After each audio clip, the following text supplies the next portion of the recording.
발음 속의 하모니를 노래하고 싶다고 말하는 양희정 작가. 그녀의 두 번째 이야기 바로 시작하겠습니다.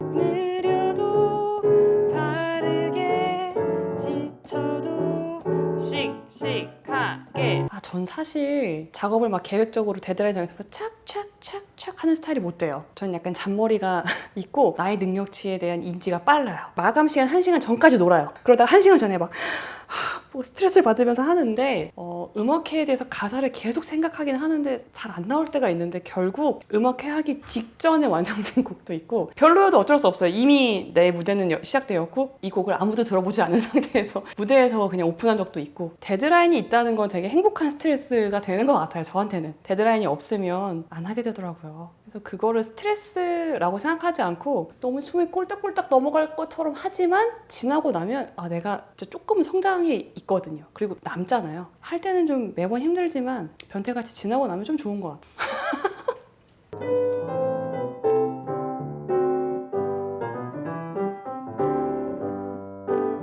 영화 같은 것도 그렇고 사실 모든 순간이 영감인 건데 명대사 말고도 저런 멘트가 있었나? 이런 영화를 다시 볼 때 느끼는 게 있거든요. 저는 막 책을 많이 읽고 영화를 막 많이 보는 사람은 아닌데 전 봤던 영화 또 보는 거 좋아하고 읽었던 책 다시 읽는 거 좋아하거든요. 왜냐면 그때와 지금의 내가 프리즘이 달라져가지고 그때는 별로 중요하지 않게 넘겼던 한 문장이 갑자기 꽂힐 때가 또 있고 전 약간 단어에서 그 뜻풀이하는 걸 좋아하는데 그럼 이거는 이런 의미가 될 수도 있겠네 이렇게 자꾸 생각을 확장시켜가는 연습을 평소에 계속 하고 SNS에 제가 글 쓰는 거 되게 좋아하는데 글을 써서 그걸 정리해서 곡을 쓰는 거니까 병적으로 좀 글 쓰는 거에 관심이 많고 많이 읽고 좋은 문장을 많이 써보고 계속 하다 보면 언젠가는 늘게 되는 것 같아요. 글이라는 건. 곡 쓰고 영감을 얻는 거는 사실 항상 오감이 열려 있어야 하는 건데 제 친구가 학생한테 그런 얘기를 했대요. 영감을 주지 않는 것들은 네 인생에서 다 치워버려. 이렇게 말했다는 게 저한테 엄청 임팩트가 왔어요. 저는 약간 성향상 나한테 영감을 주지 않아도 내가 필요하거나 내가 희생해야 되는 곳이 있으면 막 달려가는 사람이었는데 막 이걸 죽을 것처럼 하면서 이 일을 내가 왜 하고 있지? 여기서 내가 영감을 얻거나 아니면 재밌거나 둘 중에 하나가 아니면 정리하자 이런 생각을 해서 가능하면 영감을 주지 않는 것들을 치우려고 해요.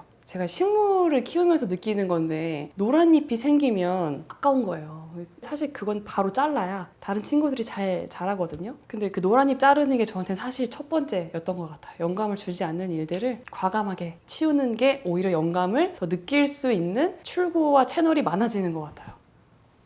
전 사실 외로움이 많은 사람이어가지고 전화를 자주 해요. 그리고 나는 말하면서 내 생각과 마음을 정리하는 거야 라고 했는데 이미 혼자 정리 잘하고 있는데 그걸 확인받고 싶었던 것 같아요. 근데 양희정에 대해서 괜찮아 자기 확신을 주지 않는데 왜 자꾸 다른 사람들한테 확신을 가져오는지 그럼 사실 그게 흡수가 잘 안 되거든요. 그래서 일단 요거를 안 하기 시작했어요. 연락을 잘 안 해요 사람들한테. 근데 그런 시간이 많으니까 영감이 진짜 많이 떠오르더라고요. 쓸데없는 얘기를 안 하게 되고 왜냐면 누구랑 연락을 한다는 건 내 감정만 정리하는 게 아니라 상대의 감정도 받아야 되고 소진되는 게 있는데 그 소진을 막으니까 양희정의 생각과 영감에 집중하게 되는 것 같아요. 확실히. 시작한 게 있죠. 탈색을 했는데 제가 사실 탈색을 한 12년 전부터 하고 싶었는데 그때만 해도 기준이 있었던 것 같아요. 대한민국의 그 평균치. 머리결 상한 거 스트레스 받으면 어떡하지? 생각하기 전에 머리 상한 것도 괜찮다고 좀 받아주자. 나는 그냥 나인데 사람들의 기준에 나를 맞추고 있었지? 그래서 염색을 하고 나서 시각도 진짜 많이 바뀌었고 내가 나를 있는 그대로 보고 시작하니까 다른 사람들의 외모에 관심이 안 생기고 평가하지 않게 되는 것 같아요. 더 열린 마음이 생기는 것 같고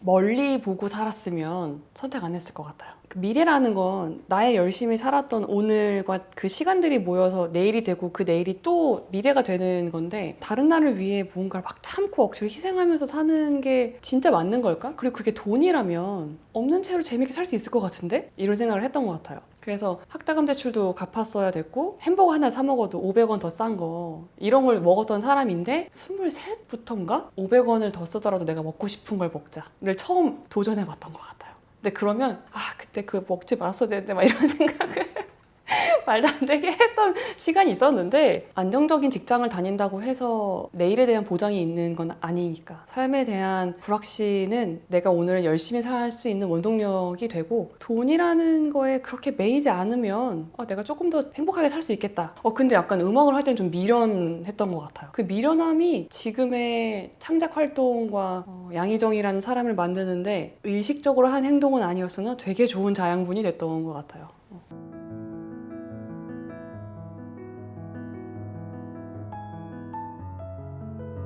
얘기를 잘해야 되겠다. 음악이라는 장르는 자격증이 있는 것도 아니고 어느 정도 하면 이렇게 돼요. 답이 정해져 있는 파트가 아니다 보니까 실용음악과를 졸업하고 음악을 그만두시는 분들의 숫자가 훨씬 많아요. 활동하시는 분들은 정말 빙산의 일각. 근데 이게 아이러니한 게 연주를 잘하고 좋은 학교를 나왔다고 해서 다 잘 되는 게 또 아니에요. 결국 해봐야 아는 거고 사람마다 다른 건데 저는 그렇게 생각해요. 예술이라는 건 대체 불가. 내가 만든 그 예술 작품에 대해서 평가하고 비교하는 게 너무 익숙해요, 우리는. 누구보다 잘해야 학교를 갔었으니까. 비교 불가이고 대체 불가라고 저는 생각해요. 저보다 잘하시는 분들이 얼마나 많겠어요. 보면서 막 엄청 쭈구리가 돼요. 근데 그때 다시 쭈구리를 펼 수 있는 건 양희정만 할 수 있는 게 있어. 양희정이 해야 되는 게 있어. 나는 비교할 수 없고 대체할 수 없어. 이런 확신을 가지고 하는 거거든요. 근데 늘 불안함이 존재해요.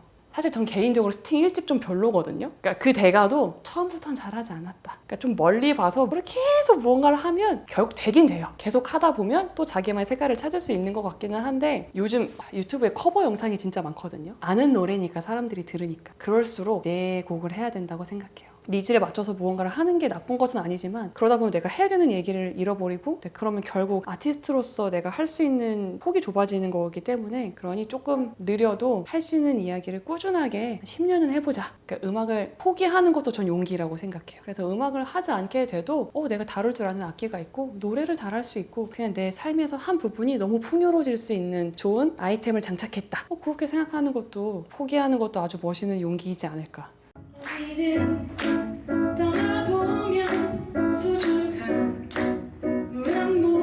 제가 앨범에 많이 나오는 느낌이 온기, 생명에 관한 게 많거든요. 작은 생명을 하나라도 지키려면 손해를 봐야 되는 시대를 우리는 살고 있거든요. 작은 생명 하나를 지키기 위해 마음에 무언가의 따뜻함을 지니고 살았으면 좋겠다. 그래도 괜찮다는 메시지를 계속 하고 싶은 것 같고 그거는 결국 다 사랑이란 단어가 되는 것 같아요.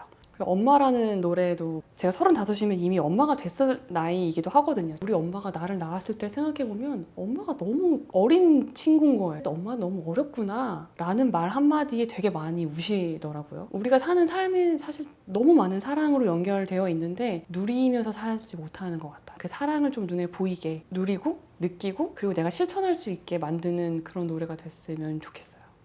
앨범을 내고 보니까 저한테 위로가 제일 많이 되더라고요. 그러니까 결국 내가 못하는 걸 쓰고 있는 것 같아요. 잘 못 울고 꽃이 되고 싶고 내 마음이 새싹이 돋아났으면 좋겠고 근데 그게 이미 됐기 때문에 이 노래를 쓰는 게 아니거든요. 근데 많은 분들이 내가 지금 더 잘해가지고 뭐가 되면 뭔가를 하겠어 라고 하는데 그러기 어려운 것 같아요. 전 제 노래가 제일 좋아요.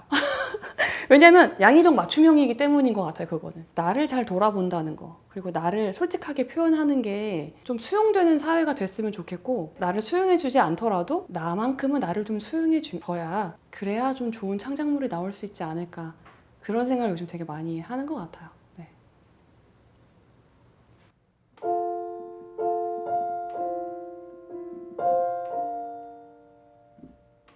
이 노래는 잘 울래라는 곡인데 다들 잘 웃고 싶어 하지만 우는 거를 잘해야 진짜 웃을 수 있다고 생각하는데 이 노래 간주에 울면 안 돼가 들어가요. 그 프로듀싱 해주신 선생님이 나는 울겠다고 하고 자기는 울지 말라고 하고 그런 거를 우리가 강요하면서 자랐다. 그 두 개의 어떤 대화에 주고받는 자아가 왔다 갔다 하는 약간 그런 게 잘 표현된 것 같아가지고 이 노래 되게 좋아하는 최애곡입니다.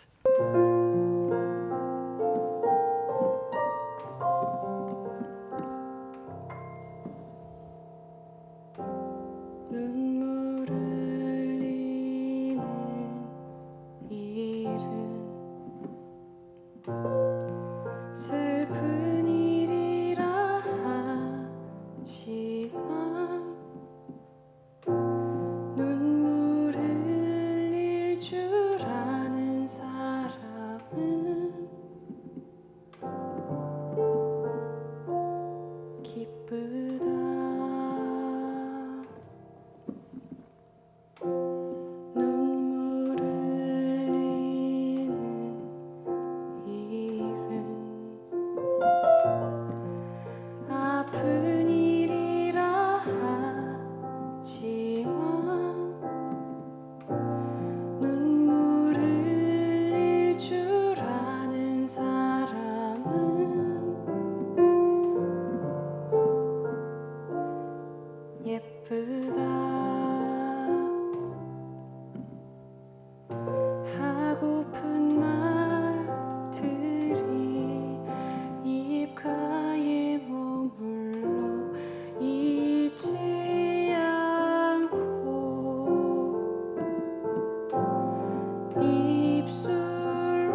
아래로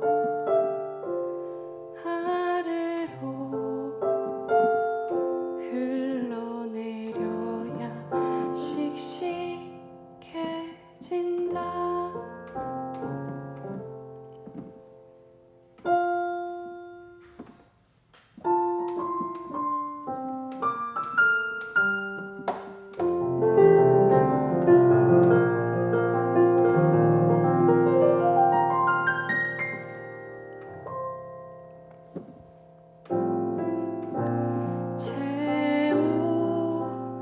체온으로 따뜻해진 눈물 한 방울. 저는 악기를 연주하거나 노래를 잘하는 분들을 보면 그렇게 부러울 수가 없습니다. 음악이 삶을 조금 더 풍요롭게 해주는 아이템이 된다라는 작가의 말에 아주 10분 동감하고 있어요. 자, 여러분, 오늘은 양희정 작가의 따뜻한 노래들을 들으면서 조그마한 위로를 얻어보시는 건 어떨까요? 우리는 다음 시간에 다른 작가와 함께 다시 만날게요. 안녕.